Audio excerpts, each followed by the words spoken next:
É, galera, o moleque ele é bom mesmo, viu? Num final de semana onde McLaren chegou a liderar, Red Bull chegou a liderar, o Antonelli simplesmente pegou a Fórmula 1 para ele e falou: irmão, deixa eu mostrar como é que faz aqui. E ele então é pole para a corrida de amanhã. Você vai ver a análise, não é resumo, é análise da classificação e a nossa previsão para a corrida amanhã, depois da vinheta.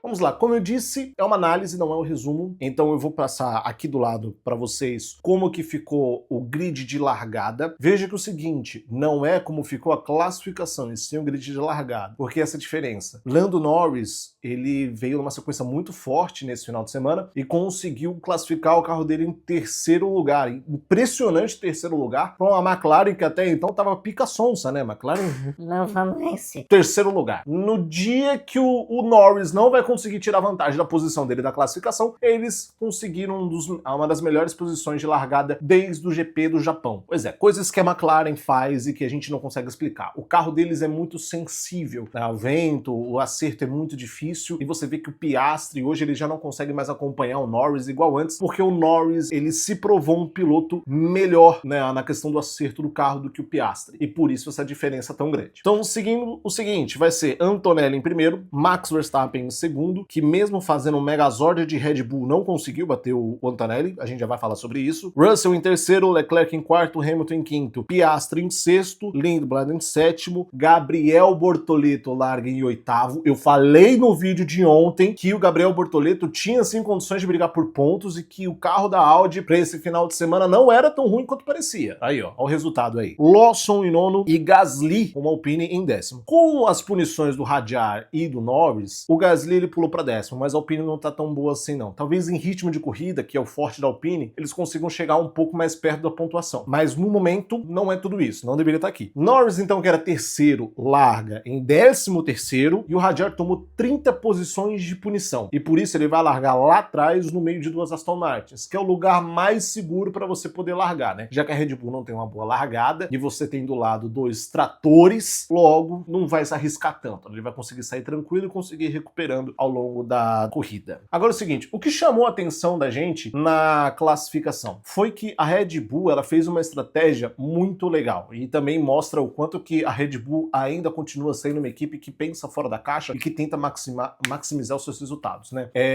O Hadjar ele já sabia que ia tomar punição, então ele fez o esforço de chegar até o Q3, em vez de poupar equipamento, ele fez esforço para chegar até o Q3, saiu com pneus velhos ali no último stint, né, do Q3 e ficou à frente do Verstappen. Eles tinham duas opções então para fazer com que o Hadjar ajudasse o Verstappen, que seria ele dar o vácuo na Camel, só que por conta da turbulência do carro da frente, não ia ajudar o Max Verstappen no setor 2, então ele ia perder tempo no setor 2. Então eles deixaram o Hadjar esperando o Max no setor 3 e por isso foram os dois primeiros carros a sair na pista para que ninguém atrapalhasse eles. O Verstappen então fez o setor 1 e 2 pé cravado. Quando chegou no setor 3, ele acabou encontrando o Hadjar ali no caminho para que ele desse vácuo, e ali é a área mais sensível da bateria para todas as equipes. Todas as equipes estão chegando já ali no final do setor 3, antes da buzz stop, já com esse problema de bateria e a velocidade diminui bastante. Então a Red Bull tendo a vantagem no motor mais potente de combustão interna, não de bateria, sempre bater nessa tecla, e também com essa deficiência da bateria, tendo menos arrasto aerodinâmico com o carro na frente, traria uma vantagem. E realmente trouxe. Aquele momento o Norris ele era primeiro, né, e o Max ele conseguiu colocar o carro à frente dele com mais de 1/10 de segundo de diferença. No final ele disse que acabou atrapalhando um pouquinho, mas eu acho que não. Bom, ele é o Max Verstappen, né, ele pode dizer se atrapalhou ou não, mas visto os tempos que ele vinha fazendo e sempre ficando atrás do Norris, ele ficar à frente do Norris no último stint com a ajuda do Hadjar mostra que foi eficiente, pelo menos. Talvez não o máximo que poderia ser, mas foi eficiente. Juntaram então as duas Red Bulls, o Max conseguiu passar em terceiro, e aí logo após dele veio o Kimi Antonelli, e aí é uma humilhação, cara. O Antonelli ele é diferente, tá? Sim, tá, a Mercedes é um ótimo carro, tá bom, beleza. Mas o bom piloto, ele pega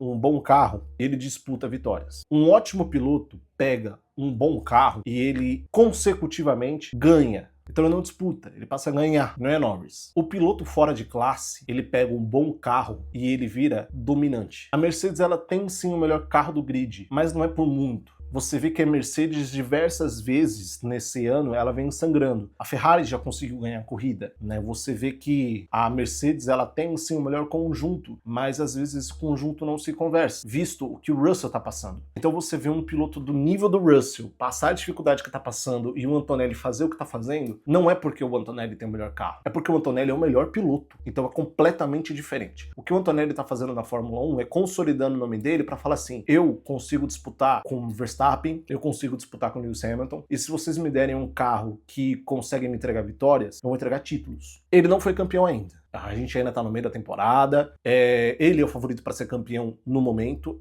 mas ainda tem muita água para correr. A gente tem que ver como que é o Kimi Antonelli disputando o campeonato e não ficando somente com essa sobra, né, diferente do que foi o Piastri no passado, por exemplo. Então sim, é o segundo ano dele e é algo ansioso de se falar, mas tem características de ótimos pilotos que a gente já viu na Fórmula 1 que o Kimi Antonelli traz com ele. Então eu consigo ver sim ele sendo completamente diferente dos pilotos bons que a gente tem no grid. Norris, Russell, Leclerc, são pilotos que conseguem maximizar o carro. Partindo então, o que a gente pode esperar para a corrida? Eu claramente espero de que a Mercedes domine, tá? É o melhor conjunto, o Antonelli a cada semana que passa se mostra o melhor piloto. A Red Bull tem um sério problema de largada, então o Max Verstappen ele luta contra duas coisas, contra a largada dele e contra a Mercedes. A Ferrari ainda tem uma pequena, ligeira vantagem de largada e parece que o Kimi Antonelli também aprendeu a como sair do zero, né? Então, cada dia que passa tá mais difícil para a Ferrari. Ali no meio ainda tem o Russell. Então, vai ter uma farofa. Aquela curva 1 vai ter uma farofa. Se todo mundo sair vivo dali, o Verstappen vai disputar por pódio e a Ferrari vai disputar com o Russell ali pelo segundo ou terceiro lugar. Se tudo continuar do jeito que os rumos do final de semana e os rumos da temporada vem mostrando, se o Antonelli não quebrar, esse troféu horroroso é dele. Já pro pilotão lá de trás, vai ser a parte mais interessante do final de semana, caso o Antonelli siga fazendo o que a gente espera que ele faça. Ali a gente tem uma Racing Bulls atualizada, com o Lindblad, já que a Racing Bulls trouxe uma atualização só para ele e não para o Lawson.